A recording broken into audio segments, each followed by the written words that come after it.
you're thinking of traveling and you find a good deal on Groupon to travel to China for less than $1,000 with air flights, hotels, and tours to different cities.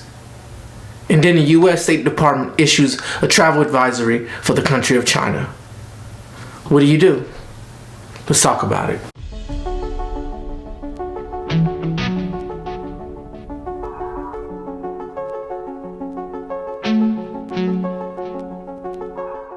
A travel advisory was issued on January 3rd of 2019 at a level 2, basically warning travelers, especially Americans, to have increased caution when in the country of China. Now, there are several incidents that led up to this. This was actually a renewal of a travel advisory from the previous year, January of 2018. So there's been several incidents that have occurred. One of the incidents include a U.S. citizen named Sandra Han.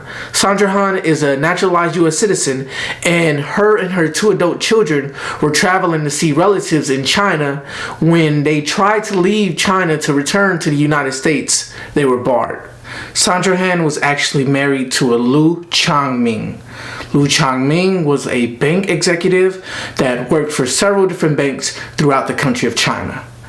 Liu Changming basically illegally lended $1.4 billion and disappeared in 2007. He's been on a run and has been listed as a fugitive in multiple places, including the Interpol Red Notice in 2009, and in 2015, the Communist Party of China listed him on the fugitive list. Another case is with an executive from a large tech company in China who was arrested in Vancouver, Canada, in December of 2018. The harassment and treatment of U.S. citizens and Canadians are told to be in retaliation to such situations such as this executive tech that was arrested in Vancouver, Canada.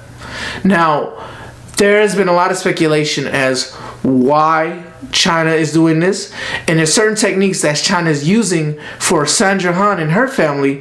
This technique is called exit bans. Exit bans are basically barring families from leaving the country of China during these arbitrary detentions. They're basically being questioned and interrogated for long periods of time, not being advised of their rights to a U.S. consulate or an embassy, and not even being informed of what their crime was to get them in that position. Now, I can understand why the travel advisory exists. That's very alarming.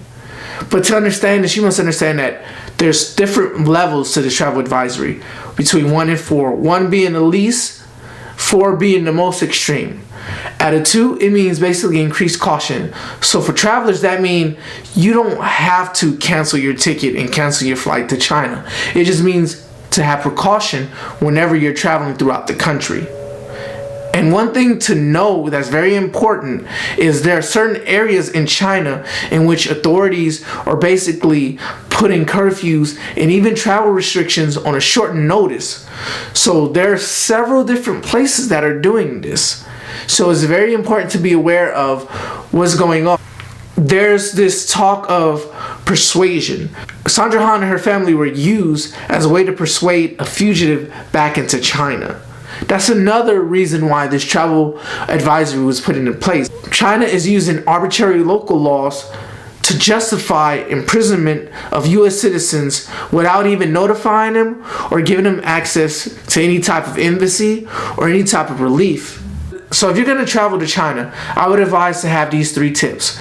Tip 1, take a copy of your passport. That way you don't have to take your passport everywhere you go and not risk it being lost. And 2, you have several copies to use, so that way if in an emergency, you have an extra copy to show. Tip number 2, sign up for the STEP program, the Smart Travel Enrollment Program. In situations like this is going to be a lifesaver. Tip number 3, have a point of contact within the country you're traveling and also the country in which you're coming from. That way you have someone in the country in which you're abroad at to basically help you and to contact your family back home in case of an emergency. This is Tony Talks Travel, and you're here with your virtual agent, Passport Polanco. Peace.